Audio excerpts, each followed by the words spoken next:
crowd screams when Filipino contestant channels Elvis. Simon Cowell can't believe his ears. Mark stood backstage with trembling hands, clutching the old, worn-out guitar that had belonged to his father. Just moments before stepping onto the America's Got Talent stage, he whispered a quiet promise into the air, "This is for you, Dad." It wasn't just a performance he was about to give. It was a tribute, a dream, and a chance to heal wounds that had been heavy on his heart for years. Mark had come all the way from a small town in the Philippines, where he grew up listening to Elvis Presley with his dad every Sunday. His father had worked overseas for most of Mark's childhood, sometimes sending home voice notes of Elvis songs to make the distance feel smaller. They never had much, but his father always said, "Music makes us rich in ways money never will." When his father passed away unexpectedly, Mark stopped singing altogether. It was too painful, too raw. But when he found his father's guitar months later, dusty but intact, he felt a spark he hadn't felt since he was a child. Now, standing under the blinding AGT lights, Mark took a shaky breath as the crowd fell silent. The judges looked at him, curiosity in their eyes. Simon Cowell raised a skeptical brow. "What are you going to sing for us today?" he asked. Mark's voice cracked just slightly. "A song that reminds me of home, and of someone I miss every day." The first chord rang out, clean, rich, and unmistakably reminiscent of Elvis. A ripple moved through the room. Then Mark started to sing, his voice deep, velvety, and hauntingly similar to the king of rock and roll. The entire arena gasped. A second later, people were on their feet. Halfway through the song, something unexpected happened. Mark's voice wasn't just imitating Elvis anymore, it was transforming. Every note carried his own story, every lyric filled with longing and love. He wasn't trying to sound like a legend, he was honoring one. And in that moment, his grief, his hope, and his memories poured out in a way the audience couldn't ignore. Simon leaned forward, eyes wide, the disbelief on his face visible even from the back row.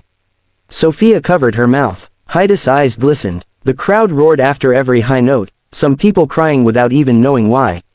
It was as if Mark's voice had reached into the room and gently touched something buried deep inside everyone, love for family, longing for someone lost, or simply the ache of dreams put on hold.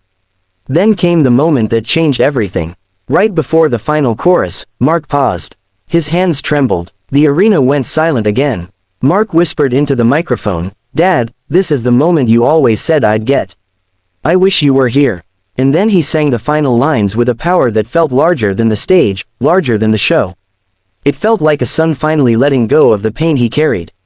It felt like healing. When the last note faded, the entire crowd exploded, screaming, cheering, shouting his name. People held their hearts. Some hugged strangers beside them. It wasn't just a performance, it was a moment of humanity shared by thousands. Simon Cowell stood still, almost frozen. His usually sharp expression softened into something rare, genuine awe. He looked at Mark as though he'd just witnessed a miracle. "I don't know how you did that," Simon finally said. "You didn't just remind us of Elvis. You reminded us what music is supposed to do. You reminded us to feel." Mark swallowed hard as tears welled in his eyes. But then something even more surprising happened. From the front row, a security guard approached the stage. In his hands was a small, folded piece of paper. "Someone outside asked me to give this to you," he said quietly. Mark opened it with shaking fingers. It was a letter, old, slightly torn, but unmistakably written in his father's handwriting. He recognized the ink, the slanted script, and as he read it silently, tears streamed down his face. "Mark, if you're reading this, it means you're brave enough to chase the dream I never could. No matter where you go, my son, my voice is with you. Sing for the world, make them feel what you feel. And know that I'm proud of you, always." The audience watched as Mark held the letter close to his heart, overwhelmed. In a single moment, the room grew quiet, people understood the weight of what had just unfolded. Then Simon, without hesitation, smashed the golden buzzer. Gold confetti rained down like blessings from above. The crowd screamed louder than ever before, and Mark dropped to his knees, clutching his father's letter as golden light wrapped around him. It was more than a victory. It was closure. It was love carried across oceans and years. It was a reminder that even in loss, something beautiful can rise. As Mark walked off stage, he whispered again into the air, only this time, with peace in his voice, "We did it, Dad." And for everyone watching, the message was clear. Love never disappears. It simply finds new ways to sing through us.